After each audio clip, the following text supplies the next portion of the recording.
তো বলছি যে ইন্টারস্টেট ক্রিমিনাল আটকাতে হবে, ইন্টারস্টেট ক্রিমিনাল আটকাতে হবে। সব ক্রিমিনাল, সে ব্যারাকপুরের শুট আউট হোক আর সব ইন্টারস্টেট ক্রিমিনাল, বর্ডারে ক্রিমিনাল আটকাতে হবে। মুখ্যমন্ত্রী বারবার করে বলছেন আর্মস আটকাও, আর্মস খুঁজে বার করো, ক্রিমিনাল আটকাও, এটা করতে হবে। আমরা আগেও বললাম, একই রিপিট, আমরা মমতা ব্যানার্জির সৈনিক, আমরা গুলিগালায় ভয় পাই না, মৃত্যুতে ভয় পাই না, ক্রিমিনালের কাছে মাথা নত করি না।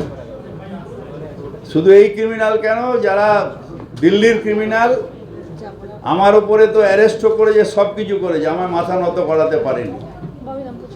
সুতরাং ওইসব নিয়ে হবে না, কিন্তু যেটা অন্যায় অন্যায়।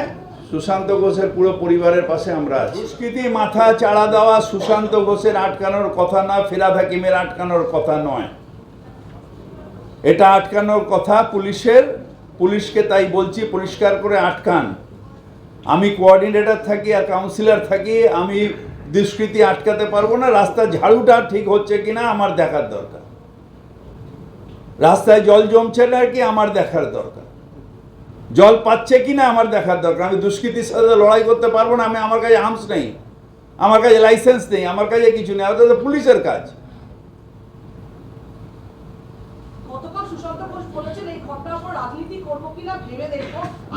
ওসব ডিপ্রেশনে নিশ্চয়ই বলতে হবে। আমি ওর বউয়ের সাথেও কথা বলেছি, কাঁপছে তাদের। নিশ্চিতভাবে একটা পরিবারের আমরা বোঝবার চেষ্টা করুন, কিন্তু সুশান্ত আমাদের ছেলের সাথে আছে। আজকের ছেলে না, আমরা একসাথে ছাত্র পরিষদ করা ছেলে, বহু বছর ধরে একসাথে আছে, আর ও থাকবে। পলিটিক্যাল ছেলে ভয়ের চোটে পালিয়ে যায় না। যারা গুলি নিয়ে আসে তারা কাপুরুষ। আমরা 21শে জুলাই প্রাণ দিয়ে দাঁড়িয়ে, প্রশান্ত ঘোষের তো এর আগেও গুলি লেগেছে, পুলিশের গুলি খেয়ে মমতা ব্যানার্জি জিন্দাবাদ বলেছে। সে 21শে জুলাই গুলি খেয়েছিল, এখানটা হসপিটালে ছিল 4 মাস। সে মমতা ব্যানার্জি জিন্দাবাদ বলতে বলতে 21শে জুলাই গুলি খেয়েছিল। যুব আন্দোলনে এরা লড়াই করা ছেলে, লড়াই করে এসছে। আমরা কাপুরুষ নই, গুলি খেতে ভয় পাই না, ভয়ের চোটে থাকি না। আমরা মমতা ব্যানার্জির সৈনিক।